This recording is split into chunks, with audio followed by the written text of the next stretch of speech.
Welcome to Bug Banter with the Xerces Society, where we explore the world of invertebrates and discover how to help these extraordinary animals. If you want to support our work, go to xerces.org/donate. Hi, I'm Rachel in Missoula, Montana. And I'm Matthew in Portland, Oregon. No bee is as popular as the honeybee. When we think of a bee, many of us think of this charismatic, social bee that lives in large colonies, does the wiggle dance, produces the honey we love, and pollinates many of our crops. Although honeybees can be found all over North America, they only arrived in the 17th century by way of European settlers. Aside from honeybees in North America, thousands of native bees can be found on the landscape. Now, we've all heard that bees are in decline, but as a non-native species, are honeybees the answer to helping us save the bees? How do honeybees interact with our native bees on the landscape? Joining us to help answer these questions is Rich Hatfield. Rich is the Xerces Senior Endangered Species Conservation Biologist and Bumblebee Conservation Lead, and manages all aspects of the Xerces Society's work on bumblebees. This includes community science projects, as well as understanding the threats to bumblebees and actions we can take to protect them. Rich has studied the factors that impact bumblebees, including the presence of honeybees in our landscapes. Welcome, Rich. We're happy to have you today. Yeah, it's a pleasure to be here. Thanks for having me. Let's jump straight in, shall we, Rich? Many people are surprised to learn that the honeybees are not native to the US. Can you tell us why they were originally brought here? I can't tell you why they were brought here, but I can speculate and speculate potentially with some evidence. I mean, if you think about all the way back to the 1600s, it's obviously pre-electricity and pre a lot of global trade and a lot of other things that we have now. And honeybees, as we all know, produce a number of products. I think normally we think of them as providing honey as being sort of the main source of product that we would get from honeybees. And so that was certainly important. People, sugar was not an option back then. There was not a global sugar trade, at least that I'm aware of. And so honey was a major sweetener that was used for probably all kinds of things. It's also very likely that people were making mead from that honey so that they could have an alcoholic beverage. It was one of the first alcoholic beverages and goes back, as you all know, thousands of years. So likely mead was an important product that we were consuming. Being on a boat for a long time and then being in a new continent was probably came with its struggles. And humans, as we all know, like to self-medicate. So I'm sure that was part of it. And then in addition to honey and the mead that would come from that honey, wax products were also probably quite important. There wasn't electricity, so we didn't have lights. So people were taking that wax and likely making candles and other products from that wax as well to make their lives easier and better. So that's why we believe they were brought here. And there's some evidence of a fairly robust honey and mostly wax trade that was happening in those first couple of hundred years. So like sort of the mid 1600s to the mid 1800s, there's evidence of a fairly robust, like if you look back at trade logs, there's a fair bit of wax that changed hands back in those days. It was a valuable resource. Yeah, no, I remember reading once that at some point in the medieval era, wax was potentially more valuable than gold, and that some people got paid in wax as part of their annual payment. So it's pretty, we just don't think of that being such an important resource. So, great, thanks. Yeah, no, but certainly back then it would have been literally the light, right? So yeah, quite important. Yeah, the clean burning one. So that's nice. Yeah, right. Yeah. So we often use terms native and non-native, and I think it's important to define what that means in our context of what we're referring to when we talk about honeybees. Can you explain what the difference is between a native and non-native species? I can try. I can certainly give you what my thought is. That doesn't mean that everyone's necessarily going to agree with my thought on this, because humans frankly have been moving animals and plants around this planet for a really, really long time. But as a conservation biologist, I sort of think of native plants and animals as those that were here without the assistance of humans. Humans didn't move them here. So honeybees, as we know them, at least for the most part, I think we're talking about the Western honeybee, Apis mellifera. That species was not on this continent until European settlers brought it here, which makes it an introduced non-native species as of the 1600s. We could argue about whether it's become naturalized since then or what role that has in our current ecosystem, but I don't think there's any person that would argue that humans brought the Western honeybee to North America. They're introduced here, so they're a non-native species, and that's how I would define them, at least as it pertains to this conversation. Yeah, and another thing that we often read or hear in the media is that honeybees are threatened or endangered. Is that true? Well, I think it depends on how we use those terms, threatened and endangered. I think there's no question that honeybees are struggling, right? If we look at the health of the honeybee industry, and if we look at how honeybee keepers think about their industry and their hives, I think there's a lot of people that would tell you that honeybees are struggling. They're certainly not as healthy as they used to be. I think you can talk to honeybee keepers who used to say it was very regular for a hive to live for 5-7 years without much indication. And I think, at least my understanding is that that's not true anymore, that, you know, you're lucky to get a couple years out of a hive. But when I think of, again, as a conservation biologist, when I think about something being threatened or endangered, that means we're starting to think about extinction and whether that animal could potentially disappear from the planet forever, right? Extinction is forever.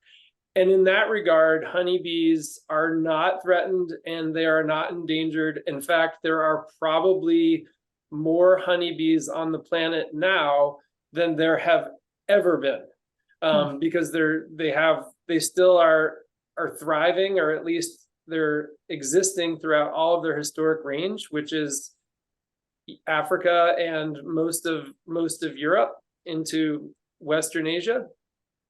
And then, you know, they're also propagated by agriculture, I believe, on every continent on the planet except for Antarctica, where there probably have been honeybees, but probably are not honeybees all the time. And so, you know, there are literally millions of hives all over the world, probably tens of millions and potentially even hundreds of millions. I don't have the statistics in front of me. But from that perspective, you know, honeybees are in a situation right now where they're still fairly resilient. They're not going to go through, at least in what I can see as the near future, although the future gets scary when we start thinking too much about it. But I don't anticipate a population crash in that species that would lead to an extinction event. So I would not define them as threatened or endangered. There are some bees that you would define in that way? Yes, there are. I mean, unfortunately, we don't have as good of data on insects as I wish we did.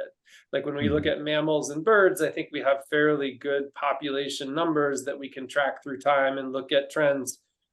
We don't have those same data with insects, with most bees, but with bumblebees, we do have a fairly robust data set that goes back to the 1800s, and we can look at how common species used to be versus how common or rare they are now.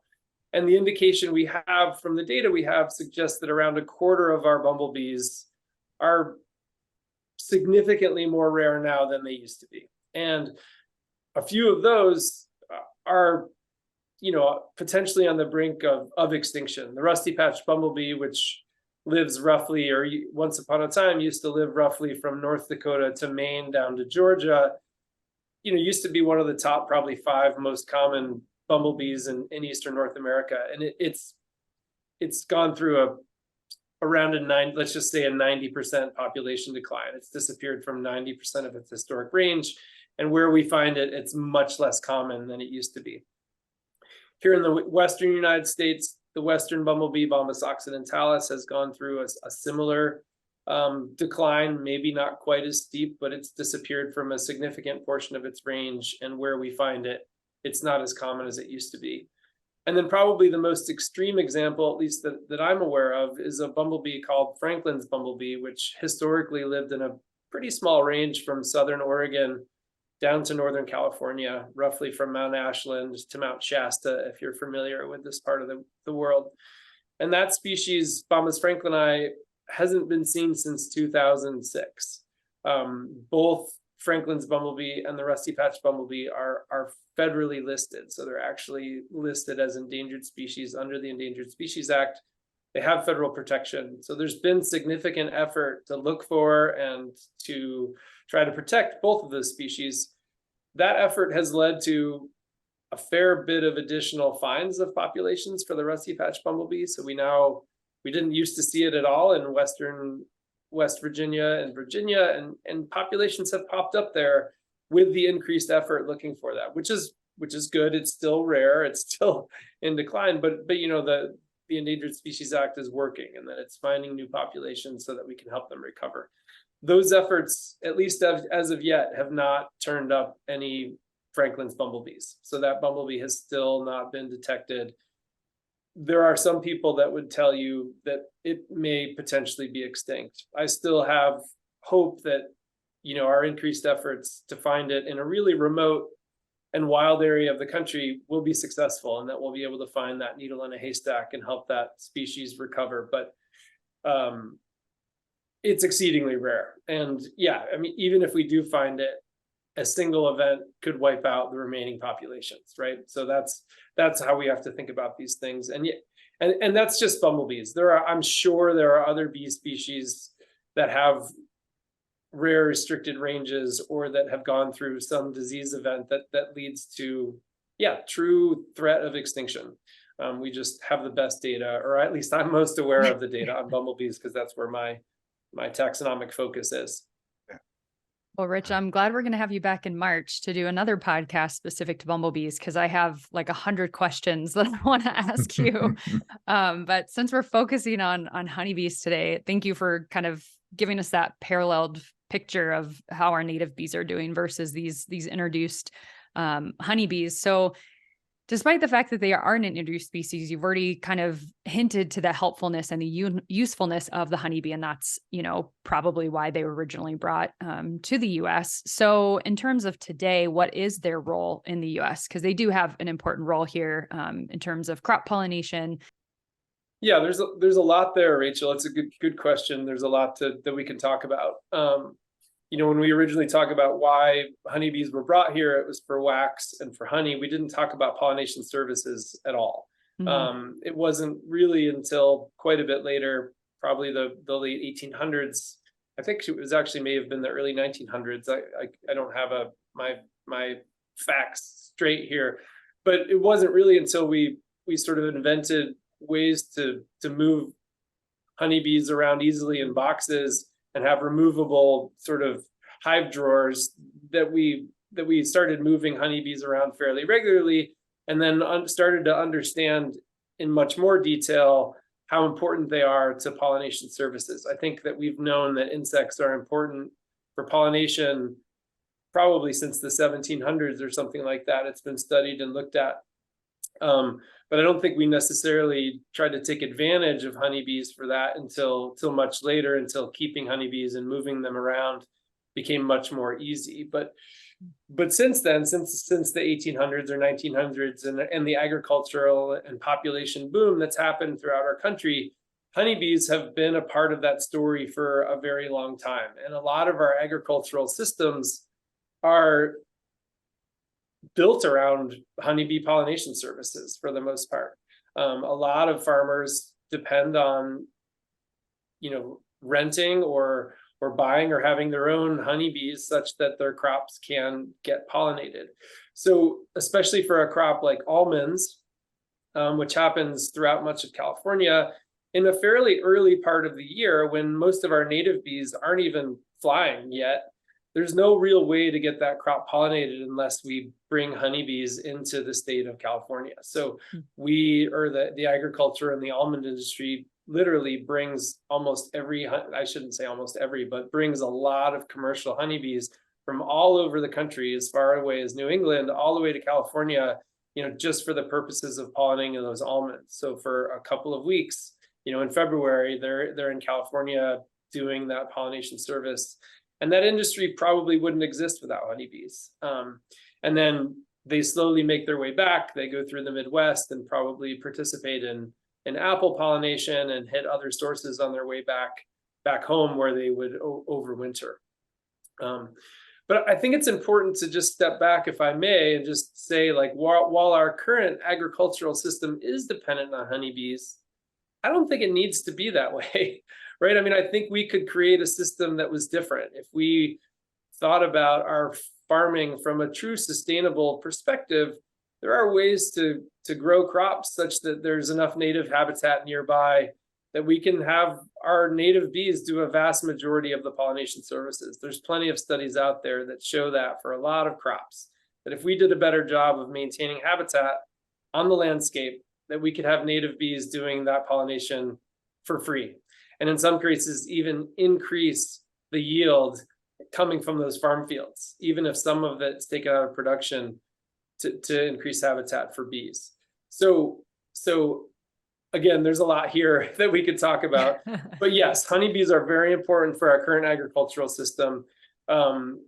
I think we need to do a better job of maintaining those agricultural landscapes to make them healthier for honeybees, such that that whole industry can be healthier. There's a lot of pesticides in modern agriculture. That's not good for honeybees. It's not good for native bees. Mm-hmm. And so I think we need to think long and hard about the kind of agricultural systems we're creating and the insects that's necessary for them, and how we create a better long-term solution to that. I don't pretend to have the answers. I don't work directly in farming. I talk to a lot of farmers, but I think it's a question we should, at least it should be on the table. We should be having the conversation as often as we possibly can, which is why I try to weave it into this conversation or to the question that you asked. Based on what you've said, honeybees are livestock essentially. So yeah, what would their role be in a natural area, like a natural park or public land, in a place where their purpose isn't to pollinate our food or our crops? This also leads into the next thought that I had, which is, there are thousands of species of bees native to North America. Most places you'll find dozens, in your garden, maybe hundreds in a natural area, different species. And some people think that we'll be okay if we just keep the honeybee, like the honeybee can do everything. But it seems like natural areas, for example, are an area where we really need all of that diversity of bees. Yeah.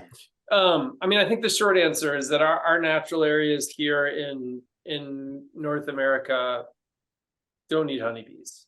Mm-hmm. They for the most part, that's where our native bees, that's the last refuge for them, that aren't sprayed with insecticides, that still have native flowers, that still have the habitat that they need. Like, that's the last refuge for them. So we should probably be trying to keep honeybees out. And we can talk more about why that is, like what potential threats that honeybees have to native bees. And then so that's why I think honeybees don't belong in that native areas, because they are natural areas, because that's where our native bees need to be. That's their last refuge for them. The question of whether natural areas or why natural areas maybe aren't so compatible with honeybees is a bit different. But the main reason there is that honeybees are sort of, there's 10,000 to 50,000 animals that are living in a hive, right? And they're trying to support each other. They're collecting pollen and nectar, not for us. They're collecting it for themselves, right? So they're trying to get as much as they possibly can to help their populations grow, to reproduce, and to have food to eat during the wintertime. I think a lot of people don't know that. That's why honeybees make honey. It's so they actually have food to eat during the wintertime when there's no flowers blooming.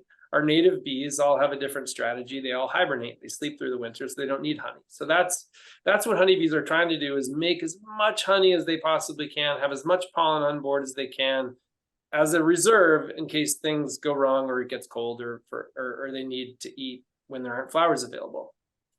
So because of that, honeybees are really good at exploiting really abundant resources. Like, so think about a crop field. You've got a field that's full of flowers that are exactly the same. It's it's a perfect system for a honeybee. They can learn how to extract as much pollen and nectar from that one flower and then repeat it literally millions of times as a hive. Like that is the system that honeybees thrive on. They can become really efficient, do it quickly. They can tell each other where the flowers are and go back and forth as many times as they possibly can. And voila, you've got a healthy, 50,000 worker system that's like thriving. A natural area is a very different landscape than a farm field. There are ideally hundreds of different flowers out there. Those flowers are in lots of different sizes and shapes. Some of those shapes are so small that a honeybee can't even land on it, right? If it does, it's going to fall on the ground because the stalk of the flower can't hold it up. But a lot of our native bees are tiny, they're ant sized, right? And so they can easily go into those little flowers. And even, but bumblebees are obviously using similar flowers to honeybees. And when there are 10,000 to 50,000 honeybees flying around a natural area, visiting all the flowers, it changes which flowers our native bees are going to. And that alters pollination networks and changes which flowers are successful. And it changes how hard native bees have to work to get their food, which ultimately, if you increase the cost of getting food, right, your reproductive rates are going to go down. It changes that over time. So this hasn't been the most straightforward or coherent answer to your questions. I've thrown a lot of things sort of back at you, but I think you get to understand the gist of where I'm getting at is that honeybees really don't have a role in natural areas. They're not needed for the pollination services. And in fact, their presence can be disruptive to both the plant populations and the native bee populations that exist there. Great. You gave us a really broad picture of what's happening out there, which normally we're just not aware of. But I think aside from in natural areas, like Matthew had brought up, if we go in our backyard and we see, a lot of different types of bees, including both native and the honeybee, do they compete in urban habitats as well, not just in natural areas? Yes, there's no question. I mean, like if you look at any sort of book or scientific paper or sort of anecdote that looks at bee decline, habitat loss is a major one. People are talking about lack of flowers on the landscape. If there aren't enough flowers on the landscape to feed bees, which I think we all think is true, at least at a gross scale, it varies from place to place, then putting more honeybees on the landscape with the same number of flowers creates more competition for limited resources. And I think it's fair to say that there are probably some places and there are probably some situations, like different times of the year, where it's less of a concern, where there's probably, like in the middle of summer in the Pacific Northwest, where we just have flowers a lot of places. I don't want to say everywhere because that's not true, but like it's probably less of a concern. There's probably a lot of resources out there that the system probably isn't pollen limited. But you have to remember that honeybees, I just told you, they overwinter by eating honey. And so come springtime, there's 10,000 hungry mouths to feed that, they've depleted the resources. Maybe if we took their honey and maybe they've been feeding on corn syrup for a while, right? So like they're starved. As soon as flowers start to boom, those animals are out there on those flowers right away, right? And so that's the times of year where things really get concerning. Like for our queen bumblebees that are out there trying to feed, if there's already a hive of honeybees out there taking those resources and you're just making it harder for that queen bumblebee or that solitary ground nesting bee that's trying to feed her kids all by herself, like if she has to work harder or if they have to work harder to establish their nests, it's another added straw to the camel's back, right? Another thing that we don't need to be doing to our native bees if we don't have to. And I think that's the real take home, Rachel, is like nobody has to have honeybees in their backyard. There's fine reasons to do it. wax, as we've decided, and honey they're both really cool. And they're cool animals. Like there's no doubt that honeybees are just beautiful. They're fun to watch. They're amazing to interact with. I have friends that are beekeepers. Like it's a cool experience to be surrounded by them, but it's not conservation. Like it's just not conservation. And I think that's what people really need to take home. It's like, if you want to help, getting a honeybee hive and putting in your backyard is not helping. It's potentially harming. And there are other things that you can do to help, and that, plant flowers, create habitat, stop using pesticides, buy organic, agriculturally produced foods. We can vote with our dollars, we can put habitat in the ground, we can do a lot of other things that's probably better than getting a honeybee hive. I have a follow-up question. You kind of answered our next few questions, actually, which is great. But aside from competition for floral resources, are there any other impacts that honeybees have on our native bees? And I think another follow-up question to that is, for beekeepers who are listening, what can they do if they're already beekeeping, if they're doing it, for honey or for whatever reason, other farmers? Is there anything they can do to offset that impact? Yeah.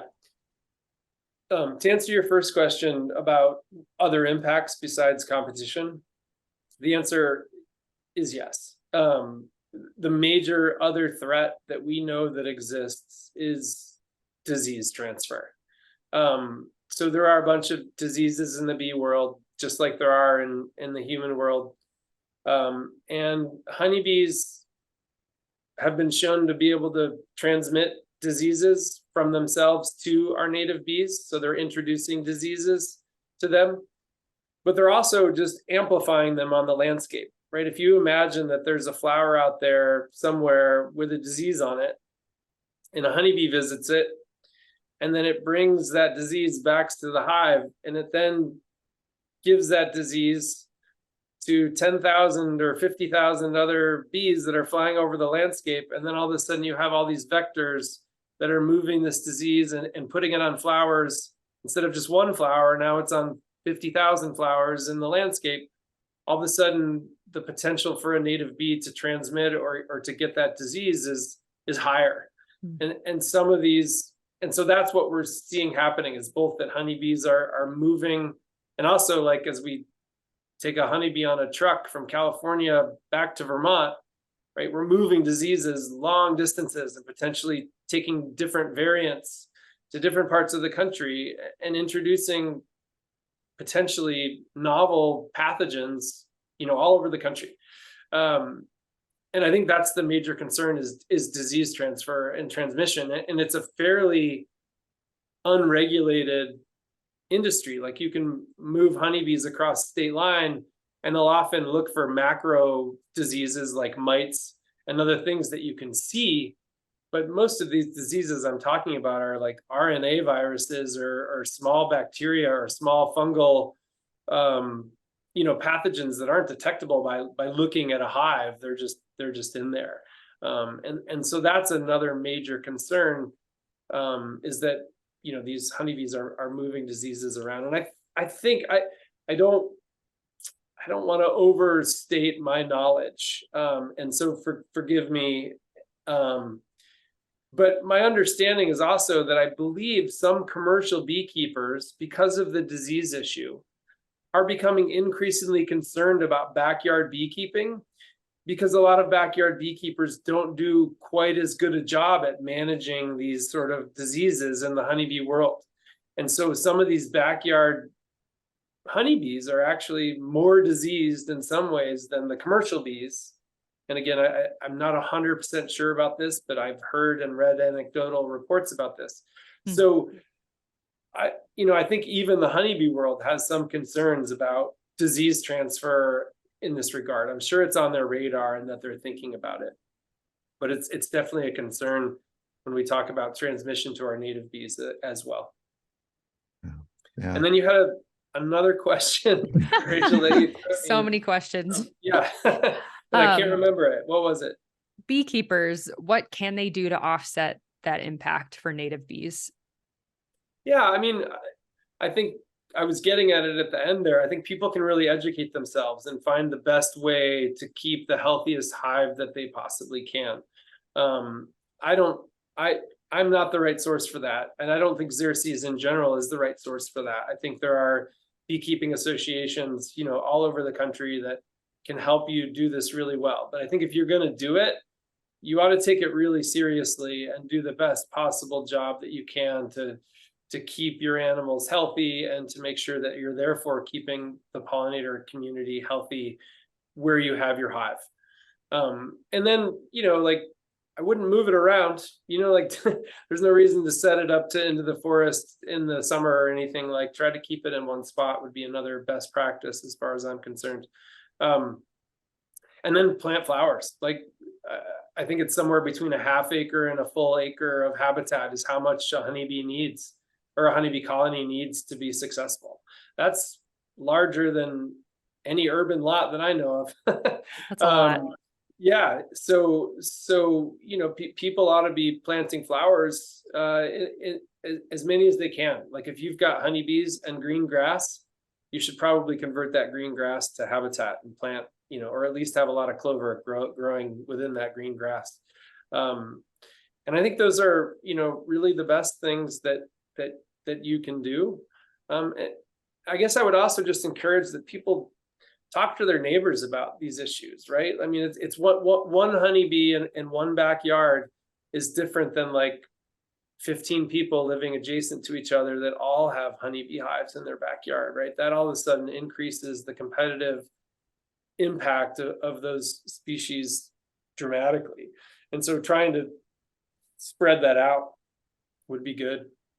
And, I just think we need to be having these conversations as communities and really thinking about the best ways to move forward. And it makes me think of, not to overly promote Xerces programs, but it makes me think of our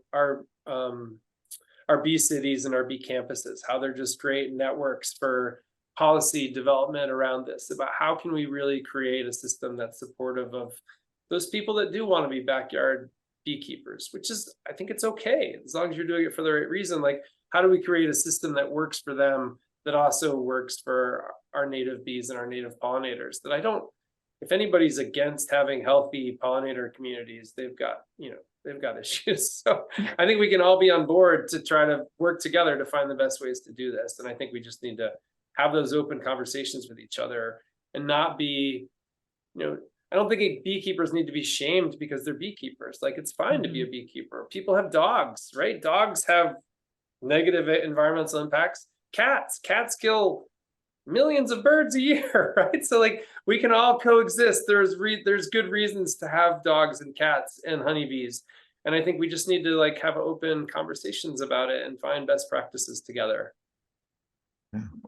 Yeah. Well, this has been great, Rich. And my next question was going to be, if someone doesn't have a backyard hive, don't want to be a beekeeper, what can they do to help bees? And I know you've touched on to some of that already, but is there more, or more detail you wanted to add to what you'd already said about, someone wants to, quote, save the bees without introducing a non-native species, what can they do? I mean, habitat is the number one answer, Matthew. If you own land, or you rent property that has land, that has space that you can interact with, create messy flowery landscapes as much as you possibly can, is what I would say. Have fun growing a bunch of native plants and grow the weirdest ones you can, and just have fun with it. And you can do that in your backyard and have your front yard look nice and tidy for those neighbors that walk past, or however you want to do it. But yeah, just have fun creating habitat. Is like the best thing that you can probably do, is just be messy and have fun with it. And document who comes. Like, it's a build it and they will come scenario, which I think is one of the coolest things about it. Like, you've got a wildlife safari just waiting for you in your backyard, and create the template to watch and make that happen. I recognize that a lot of people don't have the luxury of managing habitat and can't grow a field of flowers. And And those people, I guess I would encourage to think about how they're spending every resource that they possibly send. Like, where are you buying honey? Like, try to buy your honey from a beekeeper. Go to a farmer's market to find your honey. Like, have a relationship with the person you're getting honey with. They'll feel better about it. You can feel better about it, and have a conversation about what that's like and what that's like for them. Likewise with all of your food. Like, what kind of agricultural system are we as a society going to promote? And I know a lot of people are struggling right now to pay the bills. I know that grocery prices have gone up, and I know it's not easy for everybody. I know that people are struggling, but I think that we as a society need to decide where we want to spend our dollars. And I think spending dollars on sustainably produced food is one of the best investments that you can possibly make. It's more important than the next widget that's going to come out from Acme company. Like, I think we need to really think about those resources and how we as a community want to spend them. And if you have the resources or want to think about spending them on sustainable agricultural practices, that's the best possible thing that we could all be doing, is really investing heavily in a sustainable future to feed ourselves, in my opinion. No, that's great. Thank you, Rich. It's been a great conversation. I really enjoyed tapping into your depth of knowledge about conservation, the insight you gave us into the complexity of this issue, and also so many aspects of it. I mean, this was great. For our Can I just listeners, do one more thing, Matthew? I'm yeah, sorry of to cut course. you off, No, but go for it. just that we've had kind of a broad conversation, and most of it has been related to honeybees. I know that a lot of people also invest in mason bees as a thing. And like, I guess I would just say, as a general practice, from my perspective, like, mason bees are great too. They're super fun and you can have a ton of fun with them, but there's no reason to ever, as far as I'm concerned, there's no reason to be buying any bee and moving it around, right? There's opportunities to create habitat which would promote the opportunity for mason bees to nest in your yard, but you don't need to buy mason bees to do that. You put out the habitat. Again, let's create the habitat and let the safari come to us, rather than trying to create the safari by moving animals around. And I just think, since we're having a conversation that's kind of related, I think the issues around mason bees are probably less well known, but potentially equally as problematic, that it's worth at least just mentioning. So I appreciate the opportunity you let me to step back on my soapbox for a second. No, of course. I mean, that's what this podcast is all about, is giving people that soapbox moment where they can share great knowledge, great ideas. So thank you.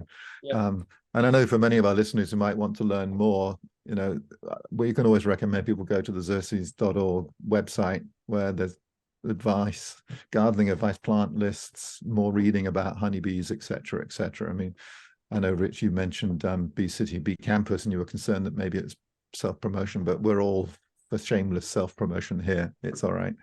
And then we do have one more question for you, and I'll hand it over to Rachel. It's her favorite question that she asks everybody. It is my favorite question, but I also wanted to toot both of your horns, because you both put out a honeybee publication that talks about why saving the bees, like getting a hive, won't save the bees. And I think it's a great publication. And if people have, friends that they want to talk to have this conversation with, go to our website and look it up. And it's a great resource with a lot of great information. So yeah, my favorite question, and Rich, I have to be honest, I asked this question because of you, because I asked you this a long time ago and I still remember your answer and it stuck with me. So I was like, I'm going to ask everyone this question. So I'll have to come up with a different question for you in March when you come back. But if you could tell our audience your inspiring story about what made you want to study bees, when did you get hooked into studying bees? Gosh, I hope I give the same answer. I was thinking the same. Highly embarrassing. No one else will know if it's. This feels like a lot of pressure. Yeah. Oh no, it was inspiring. I was really inspired. I appreciate that. It's probably the same. I'll probably give you the same answer. When I didn't like grow up being a kid that chased bugs around my backyard. It wasn't like my it wasn't my upbringing. Science was kind of something I discovered later in life. And I really just wanted to make the world a better place. And I was trying to figure out how to do that. And my early degree was actually in political science. So I've thought a lot about influence, and how do we talk to lawmakers and policymakers in ways that they'll listen. And economics was a major player there. I recognized that it probably was. And so I became interested in bees because of,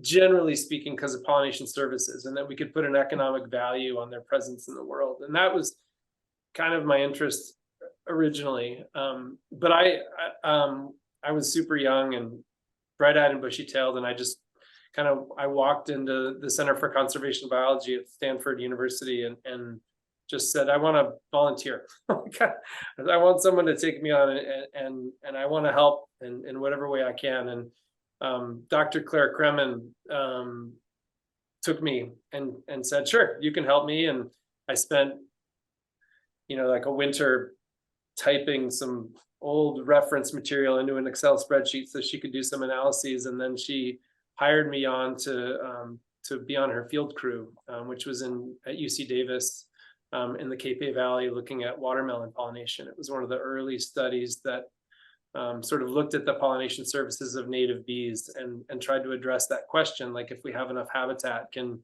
native bees actually provide pollination services instead of honeybees? And I think it was my first day out in the field, I was walking with Dr. Robin Thorpe, who, God bless his soul, one of the most wonderful men I've ever had the opportunity to interact with. He passed away a couple of years ago, but was a 25-year mentor of mine. We were just walking through this watermelon field, squash field, and he said, come here. And he pulled me over, and he bent over and he picked up this squash flower, which they're open very early in the morning and then they close, and they're closed for the rest of the day. He picked this flower up and he just put it right in my face, and he just opened it up. And about 15 squash bees, male squash bees in the genus Peponapus, just came flying out of this flower, right into my face. And it was just one of the coolest experiences I have ever had. And I think it was literally that moment that I didn't just see the practical aspect of studying bees, but I fell in love with the animal. And yeah, it's been a pretty great ride ever since then. Yeah, that was the story. And maybe you can ask me again in March and people will have forgotten, and I'll tell you differently. No, I was going to say, Rich, I've worked with you for quite a few years now, but I didn't know that was your origin. I knew you had a really close relationship with Robin, but didn't know that was your first meeting. And I mean, I know that research that was published from that study in the watermelon, and it was kind of foundational to so much that's come since. And there you were out in the field. Yeah, I collected a lot of that data. It was that's amazing. Seminal study that came out at the time. Kind of opened the door to a lot of what's happened, and I owe a lot of where I am to Robin and Claire, two just wonderful people and wonderful scientists and wonderful mentors. They were both great to me. I feel really lucky to have knocked on that door that day. That is amazing. Wow. Yeah. Well, thank you so much, Rich, for your time today. I'm really looking forward to having you back again in March to talk about bumblebees. And we hope that our listeners enjoyed this podcast and that we all have you back on for the next one. Thank you again, Rich. Thanks for the opportunity. It was really fun. Thank you. Bug Banter is brought to you by the Xerces Society, a donor-supported nonprofit that is working to protect insects and other invertebrates, the life that sustains us. If you're already a donor, thank you so much. If you want to support our work, go to xerces.org/donate. For information about this podcast and show notes, go to xerces.org/bugbanter.